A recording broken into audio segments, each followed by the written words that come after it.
This video will introduce the 6 essential ideas or forces necessary to complete the so-called unified theory and open a new chapter in our technological and spiritual development. To create real technological and spiritual power, we need to look at how polarities can be combined into a harmony where they complement each other instead of creating contradictions. Let us see 2 ideas that seem to be very different and opposite to each other. If we compare science and metaphysics, we can see at first glance that a scientist is someone who believes in solid, proven facts and relies on its ability to draw conclusions based on his circle of knowledge, which he collects through his experimentation or observation. On the other hand, so-called mystics who explore metaphysical concepts will be associated with surrealistic and unproven ideas based on fate, beliefs, or some mystical forces. This is why the word metaphysics comes from the Greek word meta, which means beyond or after, and the word physica, which means physical or simply something that can be experienced with our 5 senses. As we can see, we have the scientist, who looks very pragmatic and rational on the one hand, and the mystic, who is the opposite of that. So how do we approach these 2 opposing concepts? We need to find a point of view where both intertwine. If we allow ourselves to see that even though the primary tools of a scientist are observation, analysis, and experiment leading to concrete results, a scientist is no different from a mystic. In fact, scientists are one of the biggest mystics because they are constantly chasing the unknown and doing their best to discover some mysterious principle unknown to man yet. These principles or inventions are still only in their heads as concepts or dreams that might or might not see the world.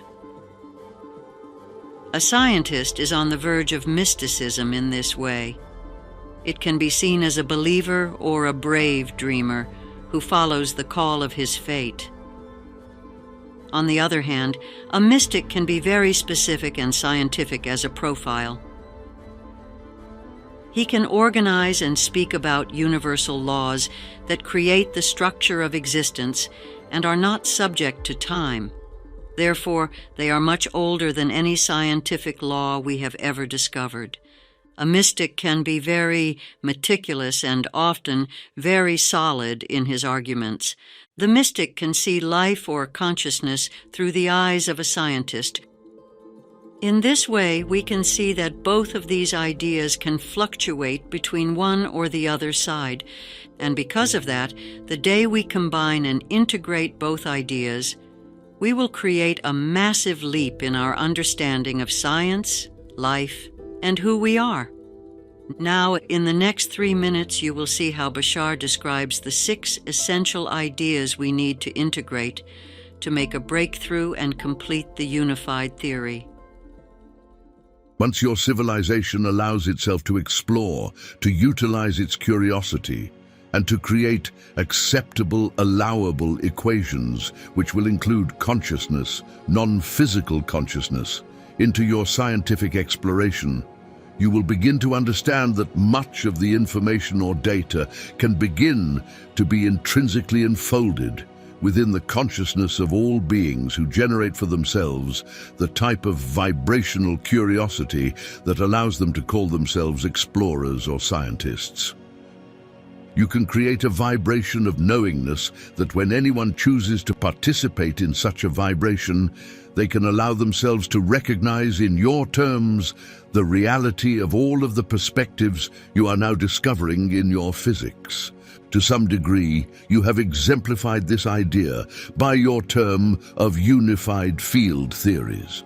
Understand that your consciousness is a field, and it will have to be one of the fields in the unification theory.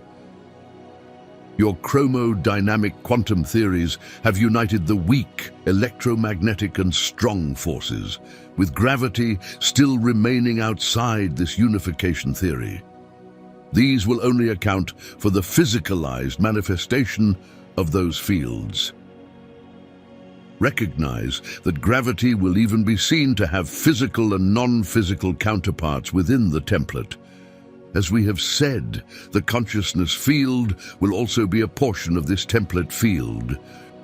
Recognize that your unified fields will extend into non-physicality, allowing you to understand that consciousness and the foundation template, or the substructure of physical reality as we call it, will form the last two fields you will seek to integrate. Thus, there will not be, as you have said, 4 energies to unify, but 6. Allow us to interject a clarification of the difference between field, energy, vibration, and force.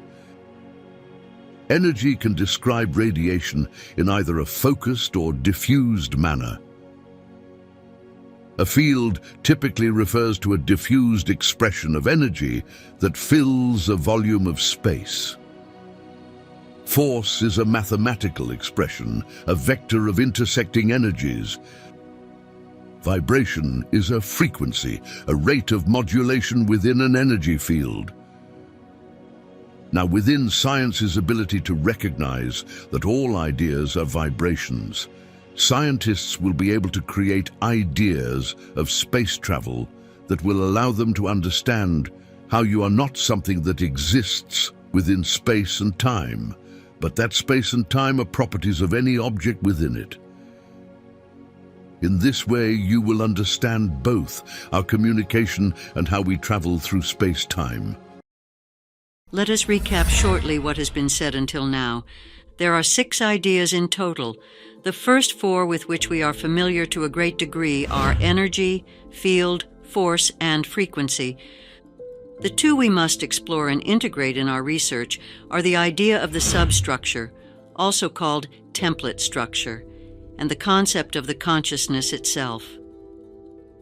In this YouTube channel and on our website called Allistar-Center.com, we will extensively discuss and explore the structure of physical reality using knowledge delivered from another extraterrestrial civilization, describing it in great detail, and also the knowledge delivered by Bashar for the last 40 years.